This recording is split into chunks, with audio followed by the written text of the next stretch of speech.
Under further review, back at you, episode 51.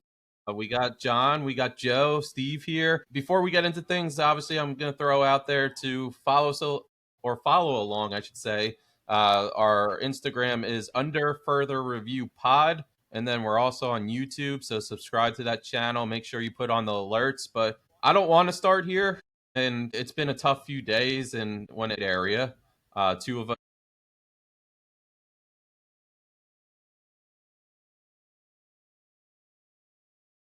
You're that this would not age well because it already happened a couple days ago. But I'll be having visions of the fourth quarter on my deathbed, so this will live eternally. The Jets, I don't think I've in a vacuum have had a loss as bad as this. I said in a vacuum because it could be an important. We're not going to count anything in the last decade. No, we can count all Jets history. Yeah, that's what I was thinking. I was thinking Giants history. I mean, you instantly think of just Deshaun Jackson. You instantly think of the Jeff Garcia game. I was thinking Titans. Yeah, but that 2006. was the Eagles. Like, if this game is, I mean, when we were talking before the show, Joe said something I thought was very prudent.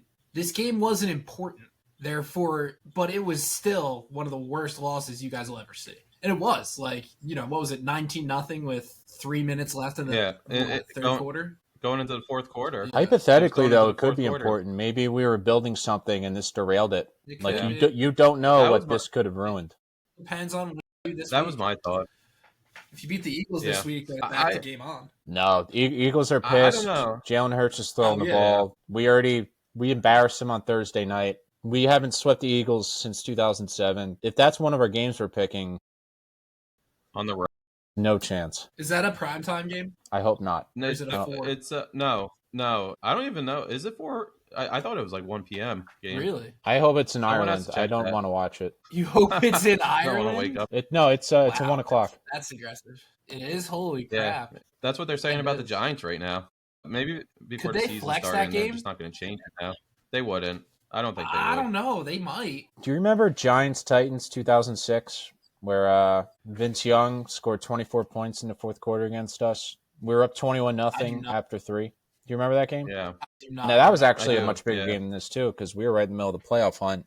And then Matthias Kiwanuka gave him a little brotherly hug and let him go. And I think Eli just started reverting back to his 2004 self in the fourth quarter of that game. This was about that's the worst. Similar game script, but about 3 or 4 times as bad. That's the worst when that happens, when they have the tackle and they just somehow get away. Like that always frustrates me in the moment. Well, I think he thought he heard a whistle for talking about that. Yeah, that's true. However, you know what? After hearing that the Rutgers kicker was a backup, I'm not even going to blame him. I think he was just happy to have a job. Whoever was in charge of signing him, that's my number one blame. Number 2, Jackson Dart, because that was, if you take situation, aesthetics into account, and if the Giants kneel on the ball, we probably win that game on that third down.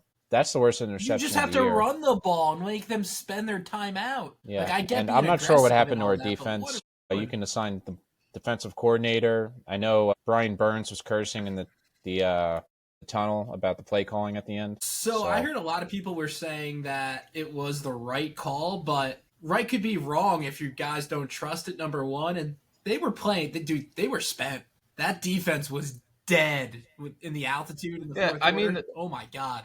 Yeah, the gas thing comes into play, but like somebody actually, I made a video about the Giants game, like impulsive one the day after it happened. I don't know if you guys watched that video, and I was kind of talking about like what went wrong for the team. So I'm kind of repeating facts here, but somebody commented on that video and made a good point, because I did talk about like why Brian Burns was frustrated. And he was frustrated because the entire game we brought blitz packages, and Bo Nix for the first 3 quarters was very uncomfortable. We swatted down like 5 or 6 passes. He didn't have a big window. His vision wasn't great during this game. And I don't know what happened during that final drive, but Shane Bowen decided to drop 8 guys back. And the person commented and he said, he pretty much agreed. And he was like, you play to win. You don't play to not lose. And that's essentially what Shane Bowen was doing for the defense in that moment. He took away the blitz packages. He dropped 8 back, and he gave Bo Nix all the time in the world. And I think Bo Nix has enough respect in this league where if you give him enough time in the pocket, he's going to find somebody who's open. And that's why he was able to drive down the field so quickly. But to me, like, the biggest bonehead play, and no one's talking about this, is the fact that the Giants scored right away, that they let Jackson Dart get into the end zone there. You should have enough trust in your offensive line to make a push that like 2 or 3, at least 1 or 2 attempts, you're going to punch it in after you took a knee and took some seconds off the clock. Like, I would have had him snap it, take a knee on the 1 yard line right there, and the next play try to punch it in. You know a knee takes you back. Yeah, but then there's going to be a false start. There's going to be something that happens too. Steve, that's threading the needle. That's very. Yeah, you don't do that. I get what you're saying, but that's very risky. I saw it. I saw the Knicks and the Broncos driving down the field right when they scored. Like, I knew they didn't take enough time off the clock, because I know how the script goes and the momentum that the Broncos had. You don't want the Broncos offense back on the field again. And a lot of people are probably going to say I'm wrong here, but that was like my instant reaction when Jackson Dart, when they overruled it and they said he did get into the end zone. I was almost like, I wish he didn't get into the end zone. I wanted to get it down to like 20 seconds. I don't think they would have had enough time because they didn't have a timeout left. And essentially it would have been game over. But anyway, you try to spin it, like giving up 33 points in the fourth quarter is, I don't know, it's tragic. It like should never happen.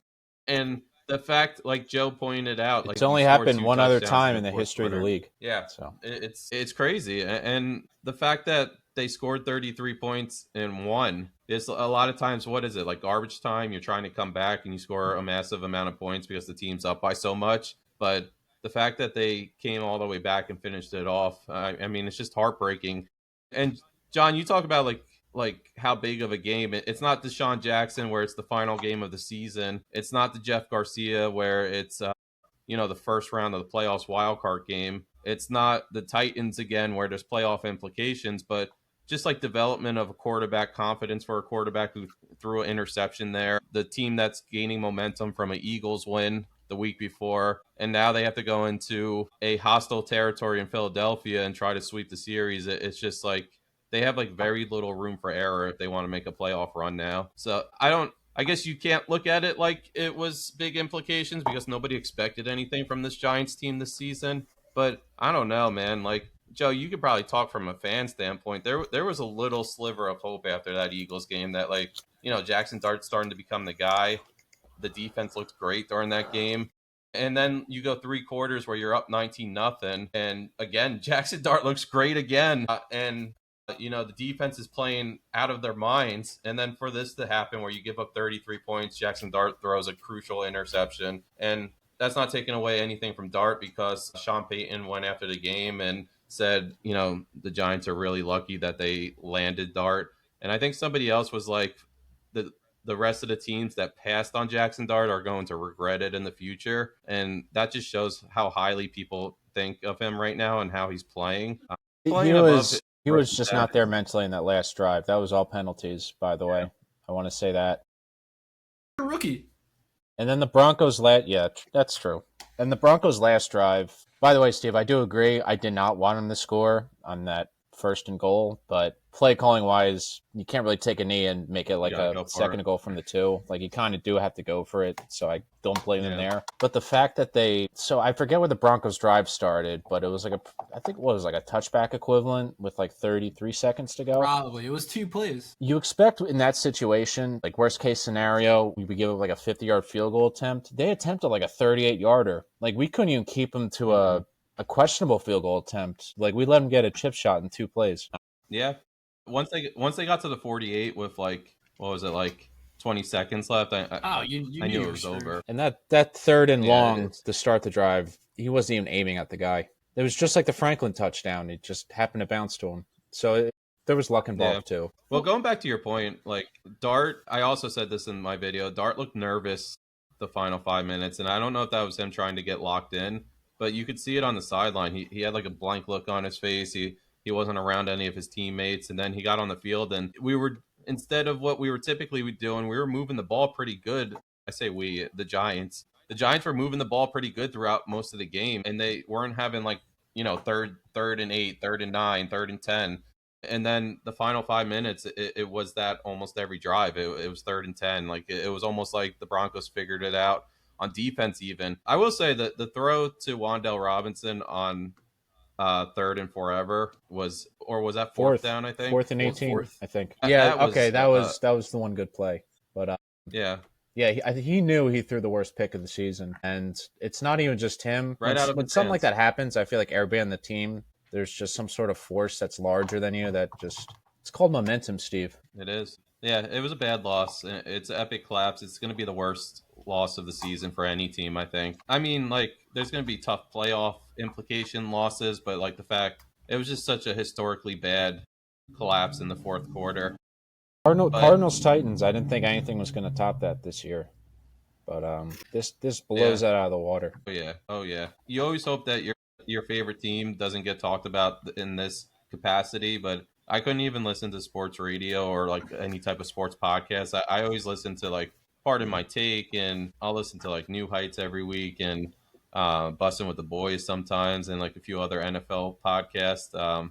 Just to hear what they're saying. I couldn't even put it on this week because I was like, I do not want to relive this at all. I've been thinking, like, do I even watch Thursday Night Football? I didn't watch Monday Night Football. I just looked at the stats. I'm usually all over that. It's just tough. I'm the opposite. I hate listening to everything. I just want to hear them tear my team apart for what happened. I'm a masochist, I don't know how you I guess. Do that. I don't know. That was like Max on Pardon My Take after the Phillies got knocked out and the Eagles lost to the Giants. He's like, if you're listening to this right now, because they made him talk about his experience from the day before. I didn't remember the exact word. Sicko was what it was. And Joe, you definitely fall under the category of sicko if you're doing that to yourself. I think it's because anger is just my number one feeling. 33 points in a fourth quarter should never happen. Yeah, it wasn't even like there was a little bit of frustration mixed in, but I think it was anger after a while. It was just anger that like we've been going through this for 13 years. It's anger that like the Giants are the most predictable team in the worst way. That you sit there and like John, you even talked about that text. This was not predictable. I'm going to argue that. But well, how many times in our group text did we say there's no shot the Broncos are going to come back, and then they would like have a big drive, and we're like, damn, this is becoming a reality right in front of our eyes. And like every time you said to yourself, like, there's no shot the Broncos come back, in the back of your mind, you said it's the Giants. There is a shot that they're going to come back. And as much like 6 minutes left in the game, and I think the stat was the Giants had a 99.3% chance to win the game with 6 minutes left.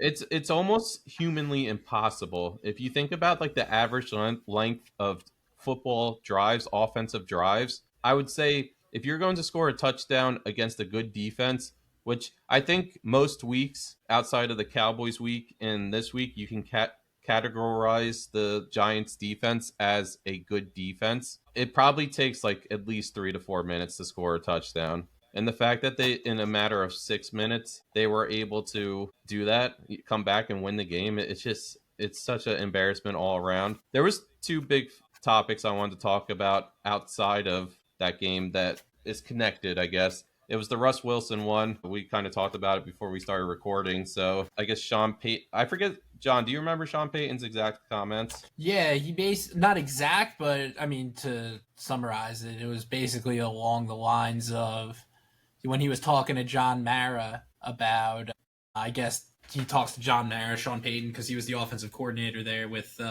with Jim Fossil? Was he really? Yeah, he was the OC.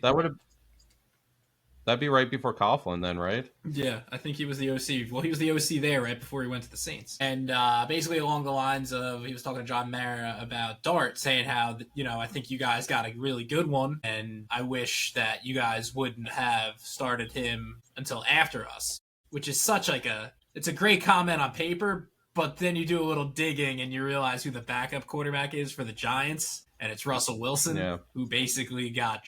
It was such like a backhanded comment, and it's Sean Payton. I mean, love him, hate him. You even talk to Sean Payton from that Parcells, where all those guys are just hard at fucking speak their mind. But yeah, I mean, it was, I don't know. Sean. He hasn't won a Super Bowl in how many years? But he's 15, a very good coach. Yeah, 9. It's the only one he's been to. And if that onside kick doesn't work, he probably doesn't have one. Ballsy. That's true. Yeah, that was. Who was the kicker? It worked out. Who was the kicker? Thomas Morstead, baby. That was Will Lutz. Yeah, we've interviewed No, him. wait, no, that was the guy who beat us Sunday. Yeah, that's a nice fun fact pertaining to the show, too. Still but, yeah, he friend of the show, Thomas Morstead. Yes.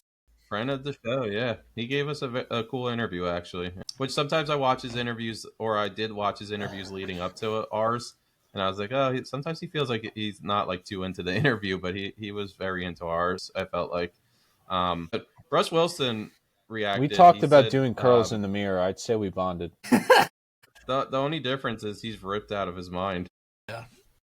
We didn't talk about results. We just talked about making the effort. I don't. That was like single digit episodes. We were a young fledgling podcast. Yeah, that was a cool get. It was fun. But Russ Wilson tweeted out that, without saying Sean Payton's name, that the person who made that comment was classless, and this is kind of out of character for Russ Wilson, who's always been someone who just shrugged off any type of negative comments that have come his way, and he's always been mild-mannered. He's just not controversial at all. Always seems to say the right thing, which makes it interesting that so many people do come after Russ Wilson as much as they do.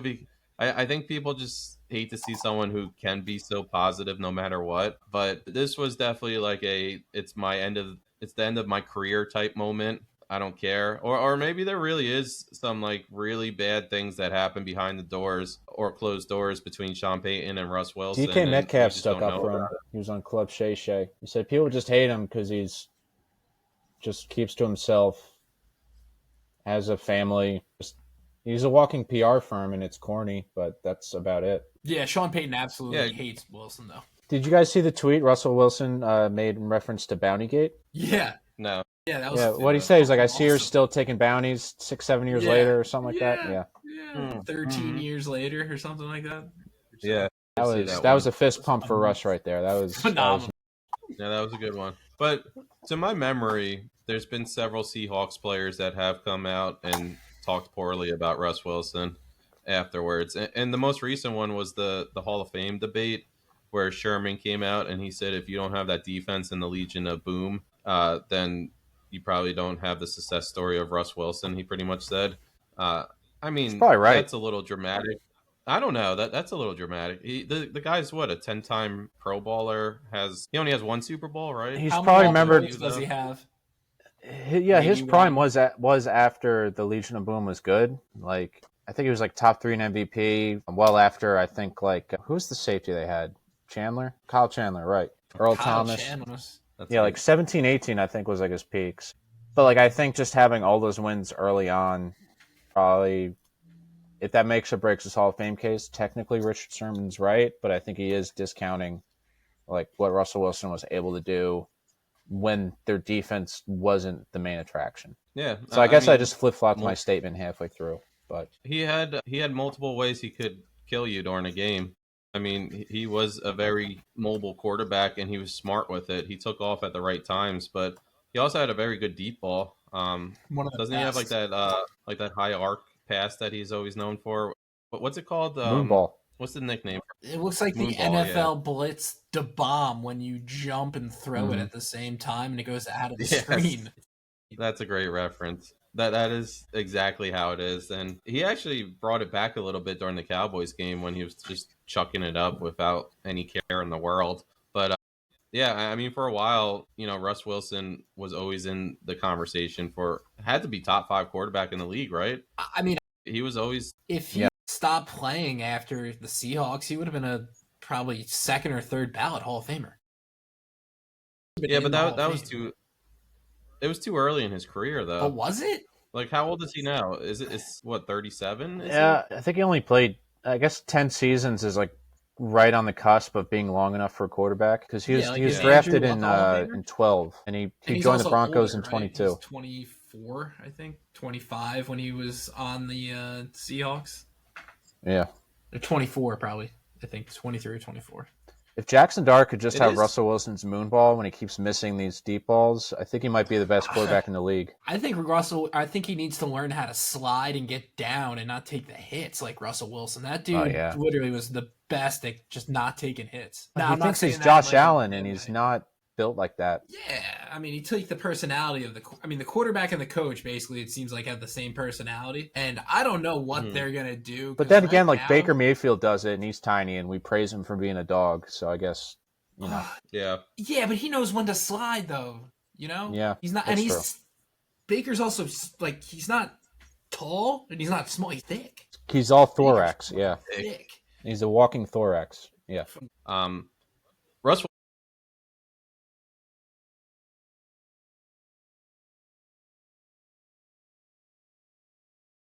He didn't.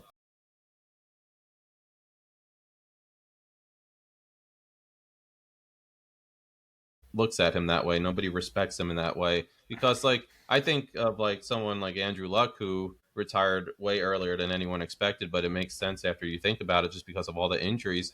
I think most people would sit there and say, yeah, he might be borderline Hall of Fame. But I think if after that 10-year window, Russ Wilson retired, I think people would have sat there and been like, yeah, I don't know about Russ Wilson. So, like, it is interesting in that regard where you have a guy who's a clear winner and put up the stats to go with it, but he still doesn't get the respect of like an Andrew Luck who retired early, or who else has retired early in their career. Joe Burrow in about 5 years. Did Steve Young play a while? Well, he didn't start till he was like 31. Yeah, that's true. That's why I think of his career. But quarterback wise, it's tough. Boomer Esiason? No, he played for a while. Did he? Yeah. Is Boomer a Hall of Famer? No. He did win an MVP though. So. What about like Donovan McNabb? Don McNabb was great, and then after like year 11, he just fell off. No, he's not a Hall of Famer though. I think this is why you should vote on the Hall of Fame once. After 6 or 7 years in every sport or something, you get voted on once because you either are a Hall of Famer or you're not. Like it's. Eli, I think he played 2 or 3 years too much. But... Who, Donovan? No, Eli. Yeah, probably. No, but I'm very curious to see who does. I don't know if it's going to be Parcells at this point either.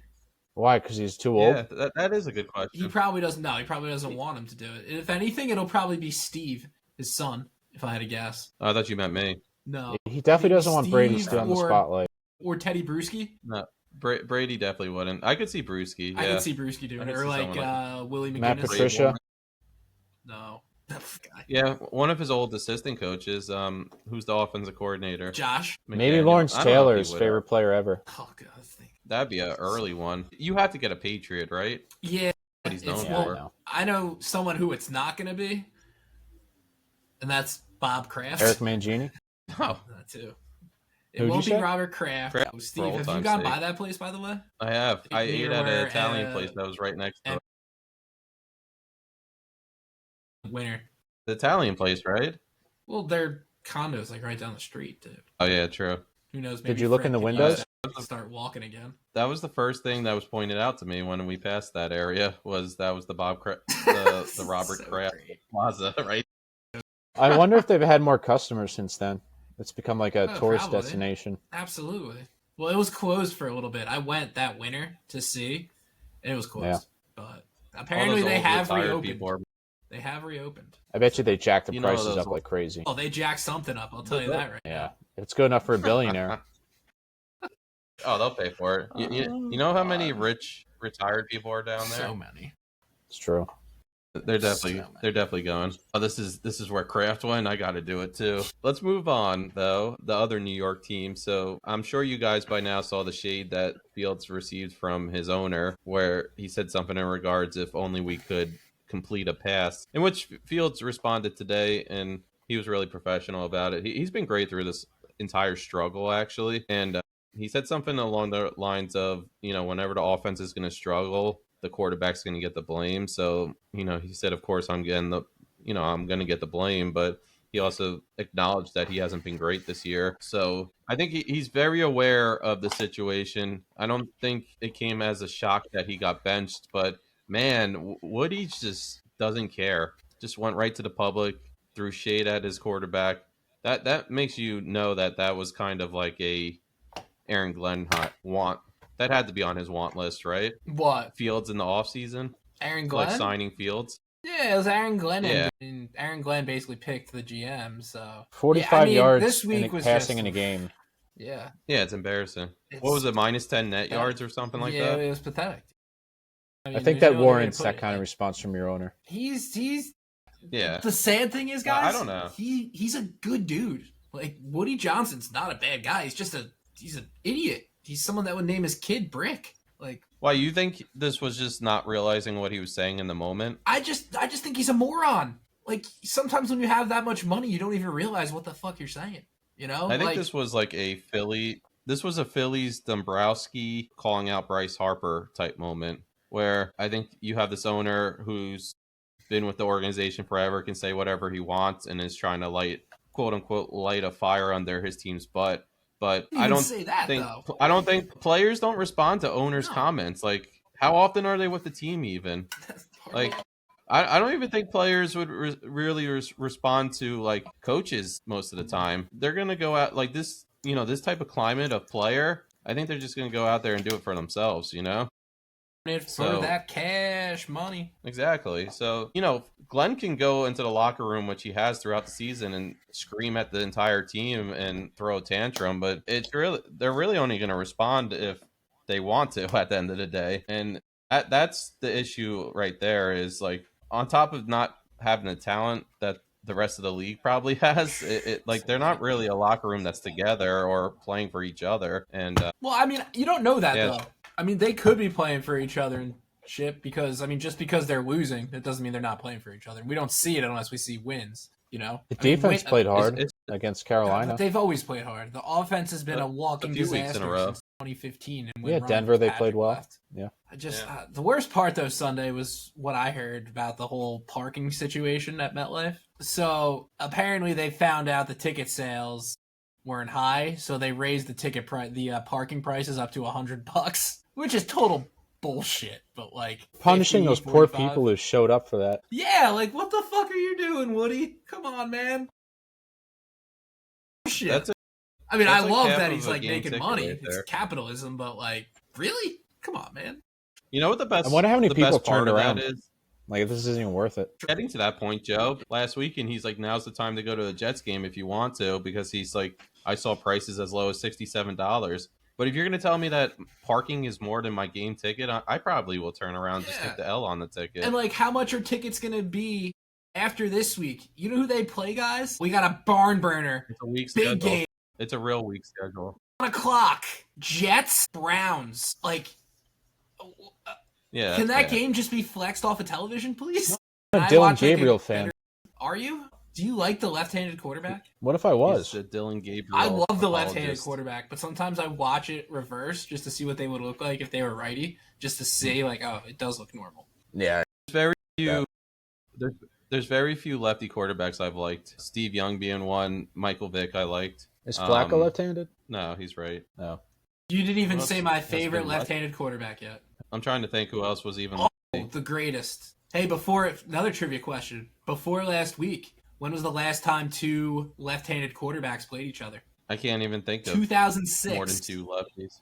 I know Steve Young. That's the only guy I know is left-handed. Michael Vick against top buttoner himself, Mr. Chris Sims. Wow. Oh, Chris Sims. It's been... I wouldn't think he was lefty because his dad was righty. It's been 19 years. Funny thing happened. Last week, who was it? It was it Dylan Gabriel and... Who did they play last week? Who did the Browns play? Dolphins. Tua.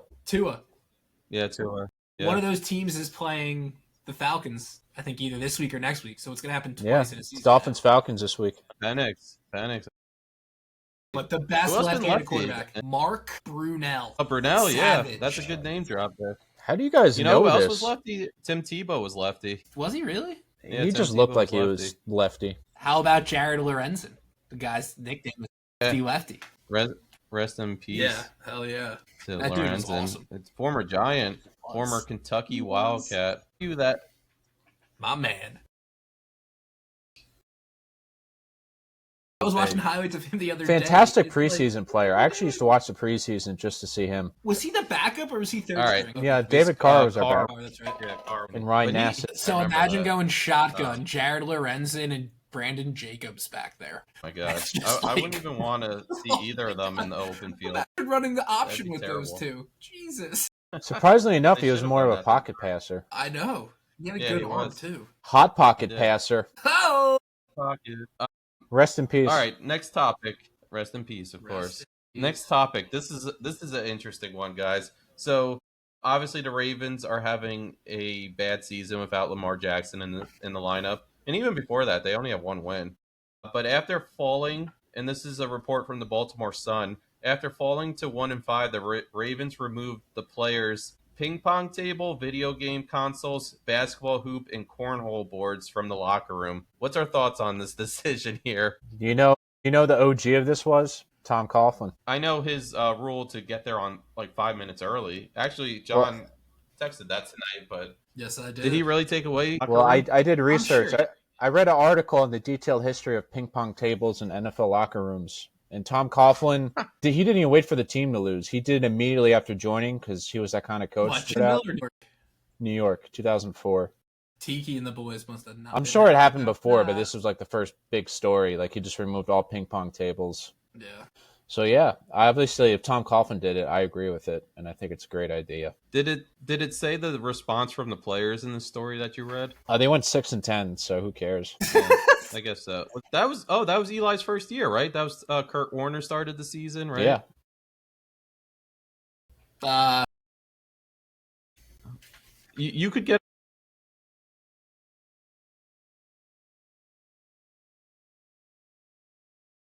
Belichick famously against ping pong tables. It is a distraction. I mean, like before the game, like what should you really be doing? You should be preparing to be on the field. It's like, go get go get whatever medical attention you need to get. Start to get in the zones. Go over plays before the game. Go out on the field and warm up. It's a whole process if you want to be successful on game day, and it carries over to pregame. So, like, I understand it from that standpoint, but I don't think again, I hate to go back to this, but I don't think we live in a time period where people accept these type of things.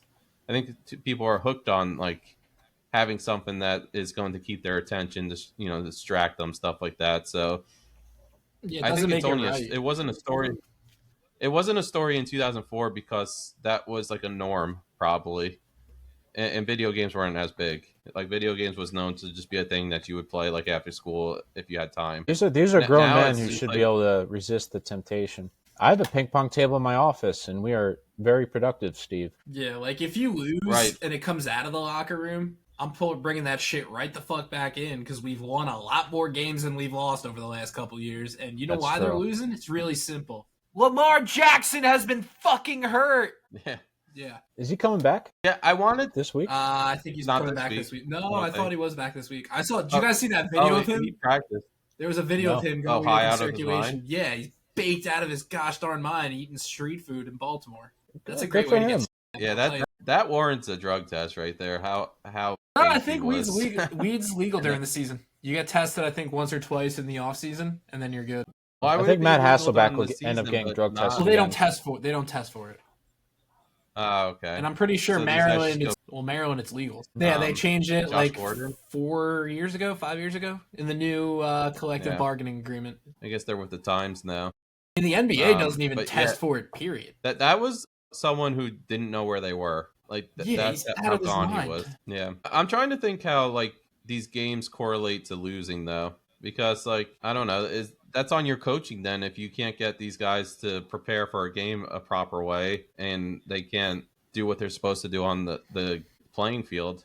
So I guess I'm kind of going against what I said before, too. It's like, I think that's like, John, Lamar Jackson's, like, the top reason. I think this is the least of your worries, right? Is a game systems being in the locker room. Yeah, exactly. Unless Harbaugh walked in, like, pregame, and every player was just sitting around like in some like video game tournament and they didn't really care about the game coming up, then I understand, like, rip it away. But if he's just doing this because he's sick of losing and he's like, what's the first thing I can do to punish this team? Then, I don't love that thought process. No, I agree. But like as a Jets fan, I would totally love if the Jets traded their 2027 first and second round picks for John Harbaugh.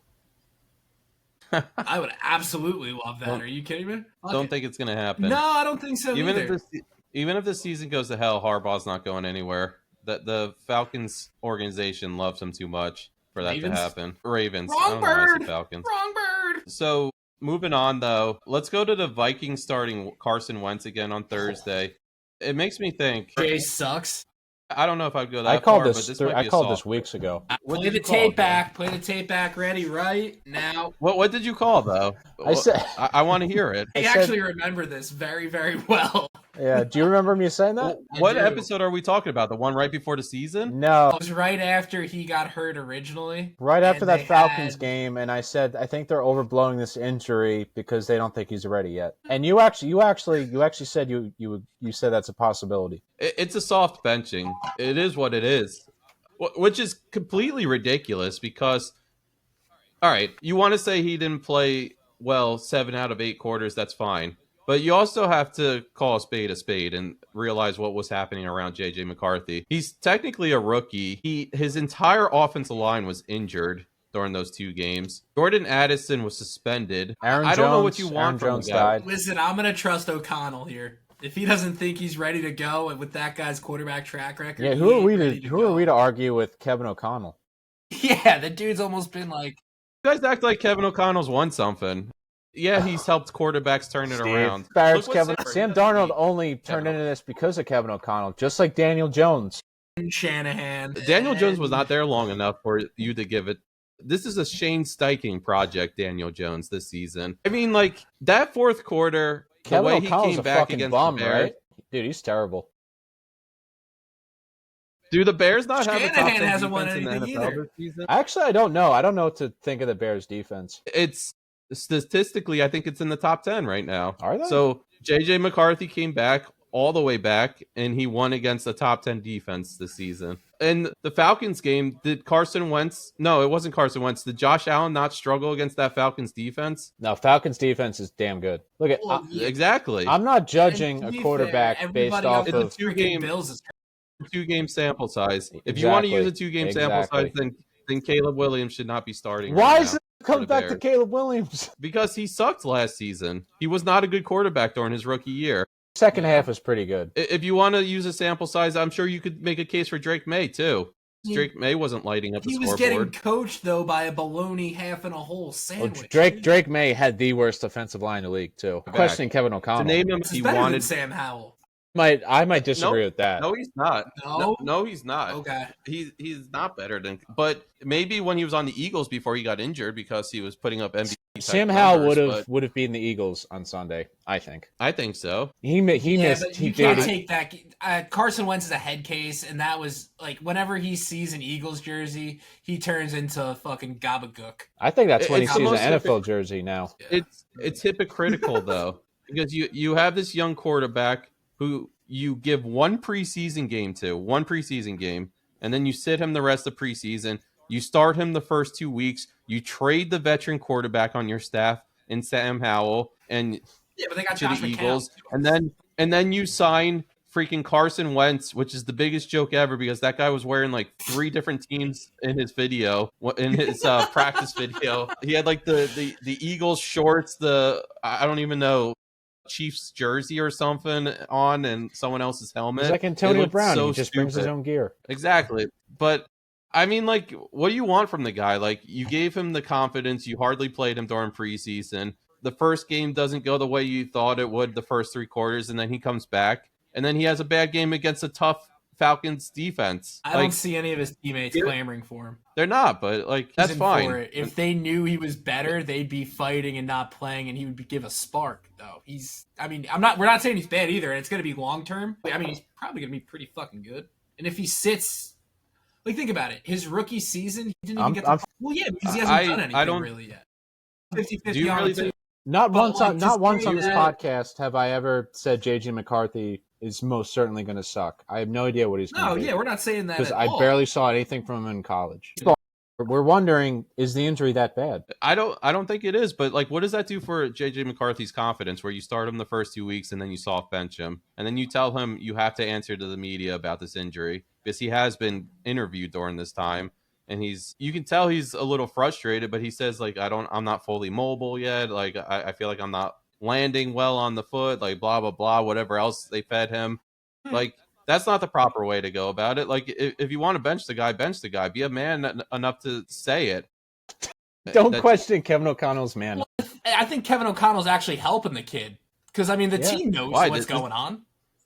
Like you don't have to but tell JJ McCarthy knows what's going on. JJ McCarthy lost his spot to someone who hasn't even been in the league. Was he in the league last year? So that he hasn't been told everything, and he was told, like you said, fed things to make it not a big deal in the media.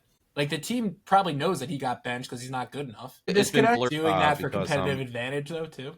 I think he's doing it because he's not ready to feed his rookie quarterback the proper information, and he wants to stick with Wentz. He's never had to deal with. Has he ever had a rookie quarterback like that's been like a starting like first rounder? No, he's always had like Sam Darnold, Cousins. So to be fair, we don't know if he's. I mean, where was he the OC in LA? And that's. I mean, that's an organization. That's an organization issue right there because you should have went out and got a veteran quarterback or paid Sam Darnold during the offseason. Yeah, because I think Kevin O'Connell realizes that this roster is in a win now situation, but the quarterback is not. Yeah, that's absolutely. And now you're stuck with Carson Wentz. Absolutely. Now you're stuck with Carson Wentz, who threw two interceptions early last week. I think we can all agree that you would not feel comfortable starting Carson Wentz the rest of the season. Like for a he's long not stretch, leading you to where. For 3 or 4 games, yeah, I could do that. Yeah, you called me crazy when I said they'd be 8-9. Steve, you called me a lunatic. I believed. I just want to say though, Steve's first response to us talking about JJ McCarthy was Caleb Williams sucks. So I went for the throat right there. It's the first. He didn't look great last week. No, he didn't.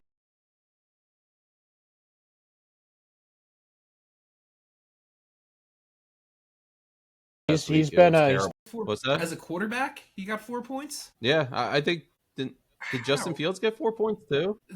Dude, if Justin Fields got 4 points, that's a lot. Caleb Williams really didn't do much last week. It was they got a lead and gave it to Swift. That was and Caleb, like the games that we were getting overhyped about with Caleb Williams. I don't want to start this discussion, but the games we were getting overhyped, the Bears have had a very easy schedule. I will put it that way.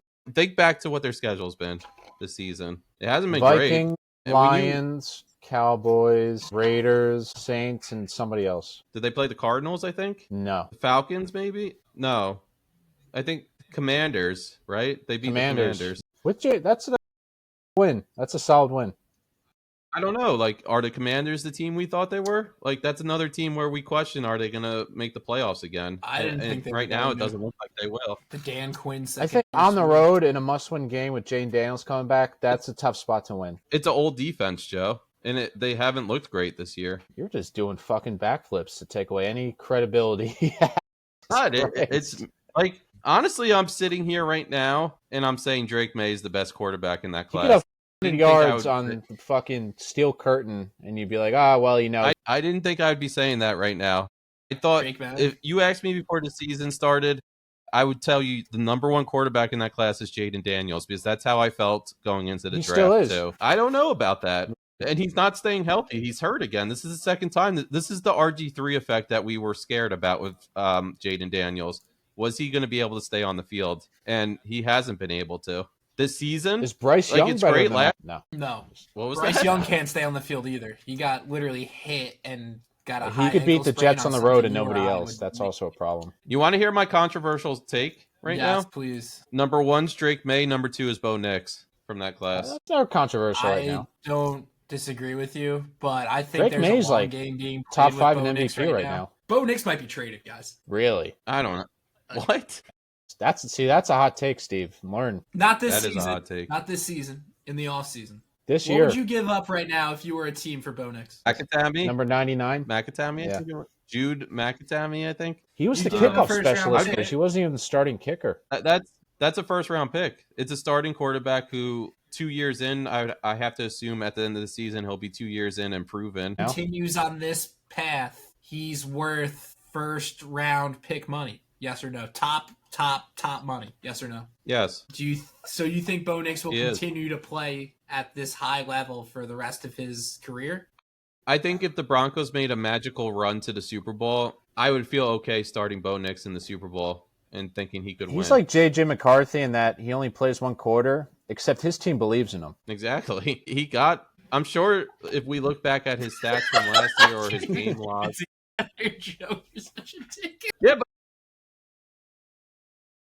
Not a rookie. He's a second-year guy. Yeah, he's a veteran.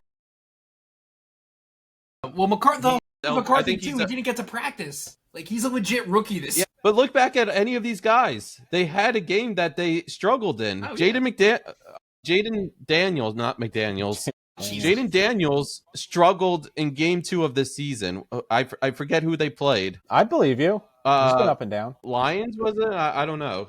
I don't even remember. It was like a primetime game, and he threw several picks, and they lost. When is Minnesota? I think it just happened. That was the whole take, was that they were going to rest McCarthy until his bye week, and then they were going to bring him back. I think he's legit hurt then. If he's missing the bye and then he's legit. I do agree with Steve. You should see what you have. I'm just start the third stringer then. Apparently the Vikings are high on him, and he's young. At least if he works out, then you have a reason to soft bench. No, Max Brommer? No, not Brommer. Look up his name. I don't know. It's some like undrafted type quarterback that they have, but apparently the organization's high on him and the fans like him a lot. So start him. If he works out, then you can soft bench JJ McCarthy. You can trade him in the offseason and you can move on with your life. But if that's what it is, then don't start Carson Wentz, because that's not going to do anything for you. Because even if Carson Wentz plays all right, I don't think any Viking fan's ever going to be okay with starting Carson Wentz in the long run. At least put the young guy out there. Listen, I'm a Jets see fan, what he's and got. I would be cool with starting Carson Wentz. I'll admit that. Exactly. Just because you don't see anything for the future, you know. We have one NFC Offensive Player of the Week with only 140 yards. I say no. That was ridiculous. Who? JJ McCarthy. Yes, because he orchestrated a big-time comeback. I'll end it the there. First week? Yeah, that was week 1. Touchdowns or wins, maybe? I don't know, some stat, but he received 4K. He's been playing really well. There's been some people, I know Kay Adams was out there saying, should he start over Purdy? I think that's a little out of hand. And I asked my friend who's a 49ers fan, and he's like, Purdy's our starter. Like, there's no $100,000 for every win, and that was his 4th win. Just okay, there you go. Article. So he's happy about starting. Of course, he's going to go out and play. It's his money on the line. Apparently, I was watching a video from one of the 49ers journalists. I can't remember the name, but apparently for a while, and even when they threw him out there way too early, Purdy couldn't land on his foot properly, and it was affecting his throws, and that's why his interceptions are up this year. But don't really want to talk about Purdy. Let's talk backup quarterbacks, because there's been some fun backup quarterbacks. Joe Flacco in the game of the Unks, won against Aaron Rodgers. Mac Jones. Who else do we got starting this season? Browning. No, Browning is Marcus terrible. Mariota. He's already benched. Yeah. There's got to be. Tyrod. Yeah, Mariota was the other one. Well, that's my question. If you could name top three backup quarterbacks in the league, who are you putting out there? Mariota has to be one, right? Mariota is like, not only is a game manager, but he still is pretty electric with his feet. He could start on a lot of teams. Yeah. Absolutely. Is Russ still in the top 3, you think, or no? He's more of a bench starter than a backup, though, right? Yeah, I don't think he's in the top 3 for me. I got one for you. What about like Joe Milton from the Cowboys? I've never seen. He had one great game last year, but I don't know. He could throw an orange 200 yards or something, right? Oh, he's got a rocket. Yeah, he can throw bombs. He has all those videos that went viral. Quinn Ewers is now the backup for the Dolphins. I could see him eventually playing, but wouldn't put him in the top 3. Who else is a backup even? Who's Denver's backup quarterback? It's a good question. I can see them having a good backup quarterback for some reason. You're so anti-Bo Nix. No. Just like looking at the good coaches, they usually have a good backup, like a good veteran backup. I thought Cooper Rush was on that list, but to not be able to score with that Ravens offense is not a good sign for him, because he was really effective for the Cowboys. Cooper Rush? Yeah, on the Cowboys, but he really struggled. Yeah. No, he is. I thought the same about Nick Mullins. I thought he was going to come in and they would at least be able to like stay in shootouts. But like Joe Flacco is clearly a huge step up. Jared. Yeah. Sam Ellinger. Don't the Eagles have a good backup quarterback? I feel like they do. Who did Kenny Pickett come in for? Jacoby Brissett for the Cardinals. Yes, that's a good They one. haven't won games, but they've actually been pretty effective moving the ball. I still like Jacoby Brissett. No. Yeah, I would go Jacoby Brissett as well. Jameis Winston, even though he hasn't played, will always have him in my top 3. He sort of has like an honorary spot. Marcus Mariota. Shadur Sanders? Maybe. If he starts that Jets game, all of a sudden that's a hot ticket. I'd pay $100 parking. I fucking hope he doesn't start that game. Why? But the Browns start their rookie against the Jets. I have to put Joe Flacco in my top 3. Oh, yeah, Baker Mayfield. He's starting, though. But Joe Burrow's the starter of the team. Yeah, but he's going to start games this year than not, right, Flacco? Back, though. If they don't win more games, probably not the rest of the year, I'd imagine. Yeah, they'll probably. So how many starts has Flacco had this year? 4? Oh, he was named the starter of the Browns, but that's a different situation right there. 2 for the Bengals as a backup. He's going to start like 9 games. Can you be a backup if you don't? Yeah, I don't know what the definition really is. Him? It's kind of loose. He's my number 2 backup, Kirk Cousins. Kyle Orton, even though he's retired, was always on that list. Kyle Orton. Kyle Orton? His brother. A lot of people are big. On Tanner McKee from the Eagles. Apparently, he's looked really good. Gardner Minshew on the Chiefs. And Anthony Richardson. What about Andy Dalton? 5. Honorable mention.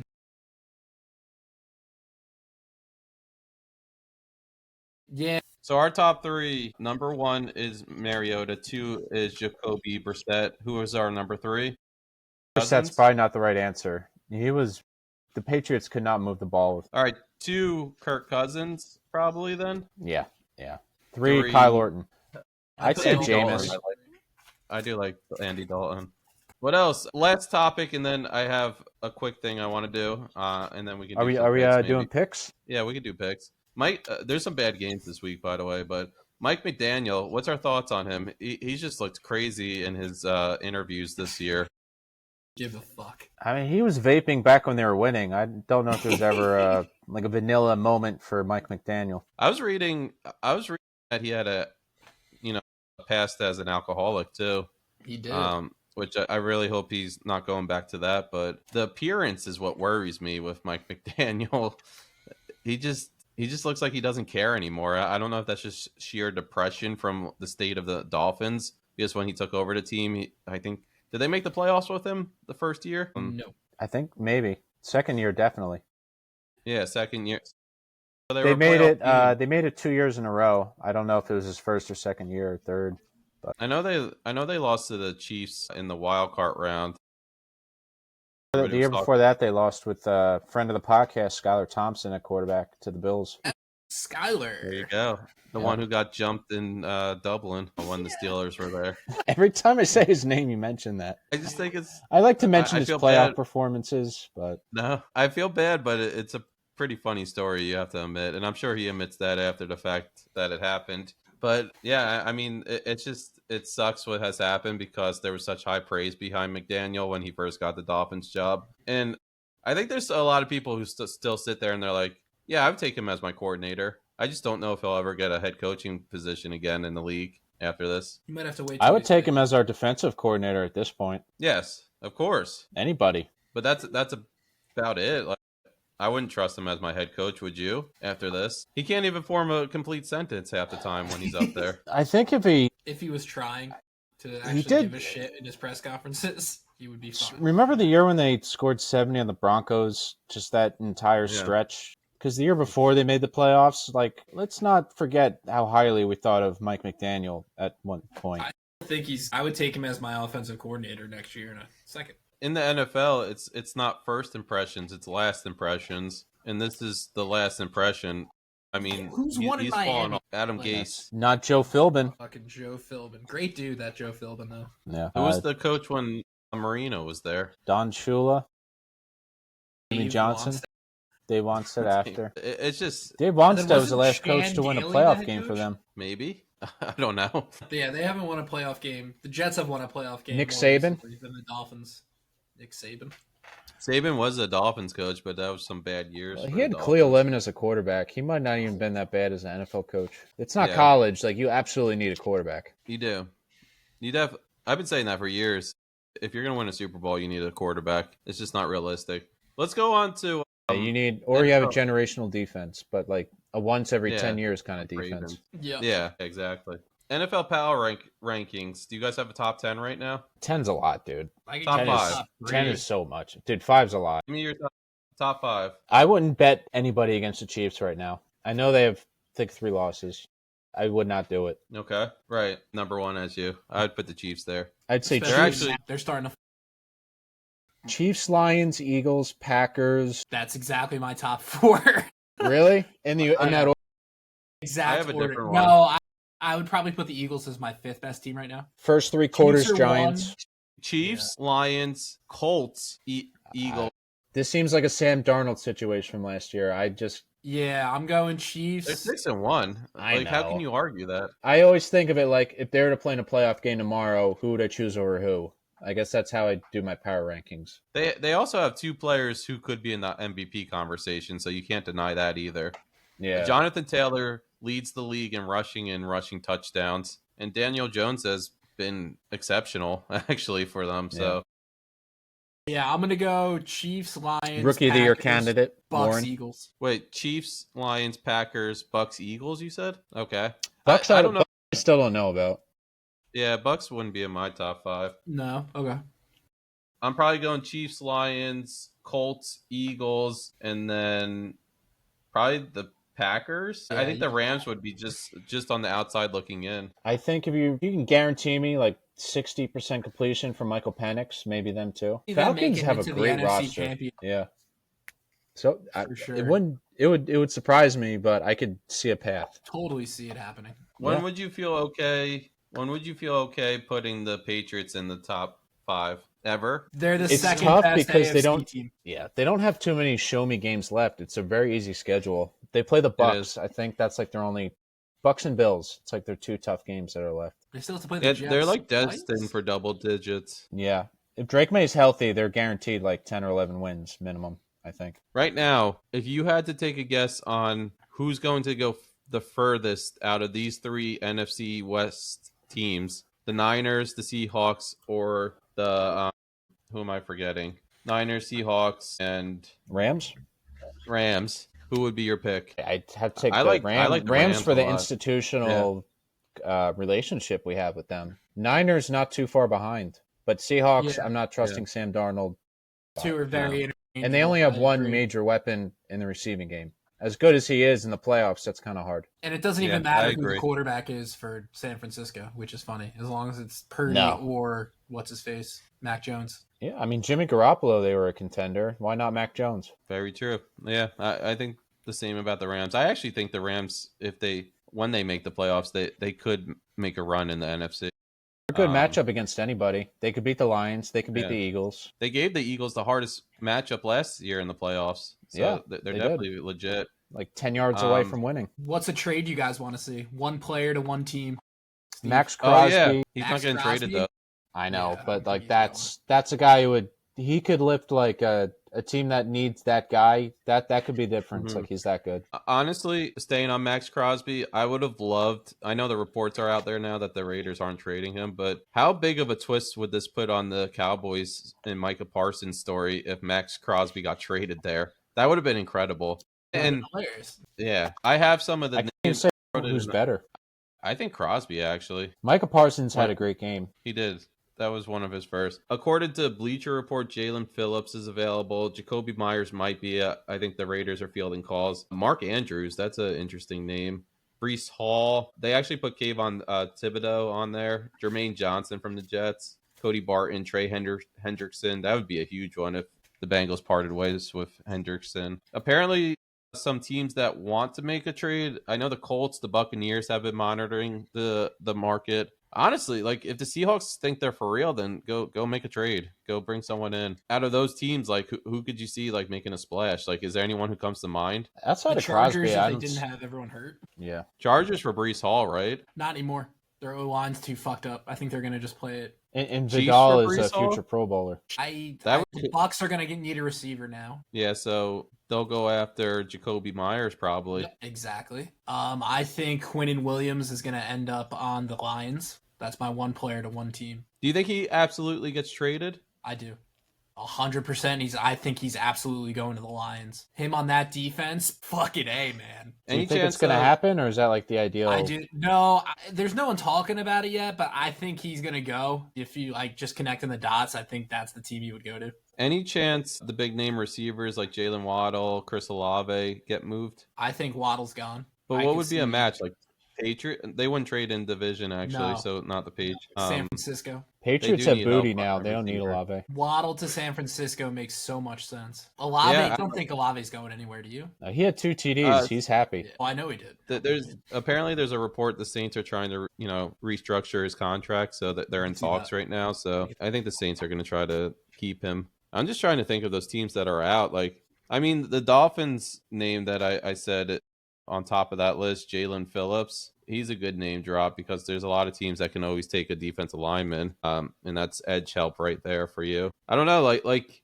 could you see like a surprise thing like AJ Brown being moved for someone? Yeah, I could see him going to the Bills still. Really? Bills give up a first-round pick for AJ Brown. Yeah. And if you think about it, like the Eagles will still survive without him. Absolutely. And their offense is very interchangeable. It is. Love him.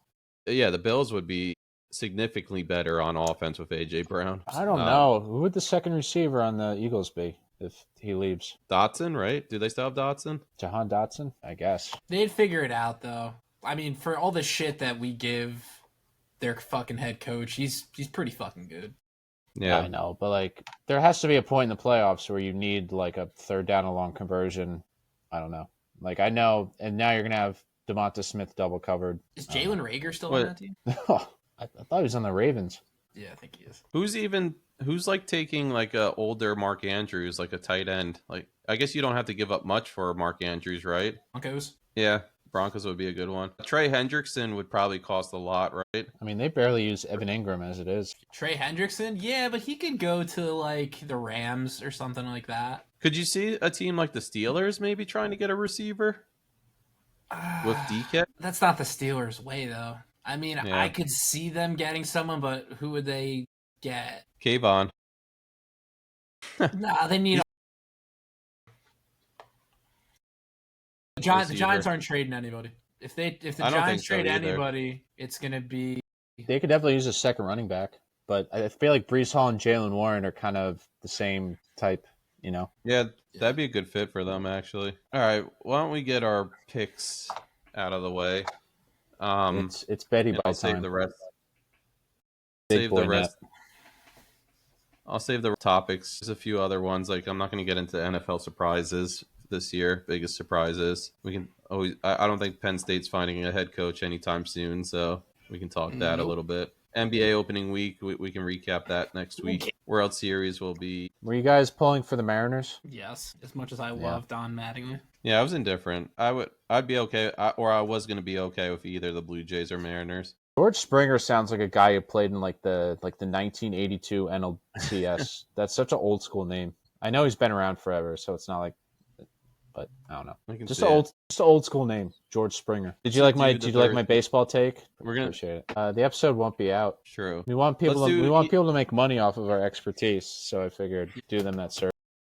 Eagles Giants. Giants getting 7.5. The over under is 43.5. Oh God.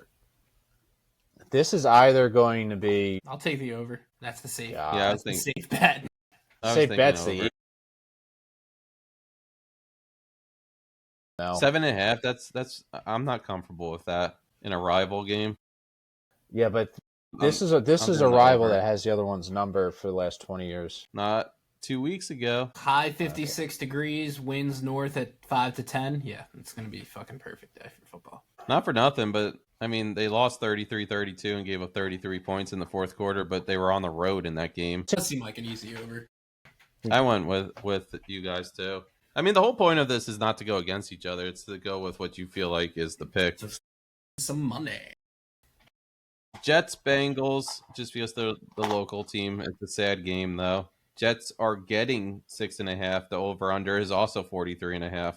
Under. I'm taking the Jets. I think Woody Johnson's going to get to him. He's questioning their manhood. He's challenging in a pull-up contests. He's going to have the guys ready to go. Who's starting at quarterback for the Jets? It's undetermined.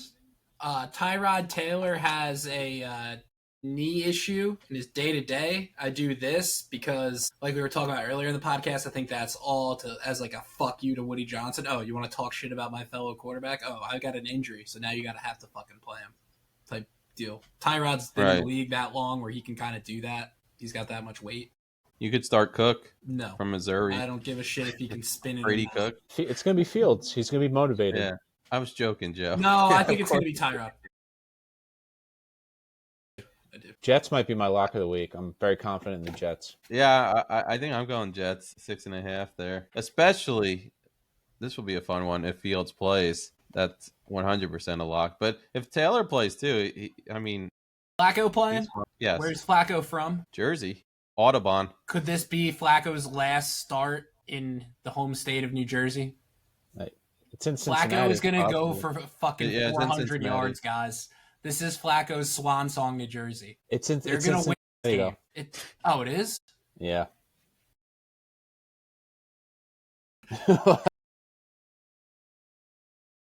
I know you're having a moment. I want to give you the right information. Well, like I said. How about Bills, Panthers? Panthers are getting set, This is a good game. There's 46.5. Panthers. Give me Andy Dalton all day. Why is Bryce Young not starting? High ankle sprain. He's out. Bills turned around. They've had a rough few weeks. This is Panthers 5-3 does not sound right. I don't know. 7's a fucking lot, but I'm going Bills also. Let's go Panthers. Did you? 7.5 I got? Yeah. Is that in Carolina? 7. It did 7. Carolina. It is. Yeah, give me that. Give me the Panthers 7. Is it 7 or 7.5? I have 7.5 on FanDuel. DraftKings says Let's 7. But this is a tough one. Niners versus Texans. Hold on. Over under in that game 43.5?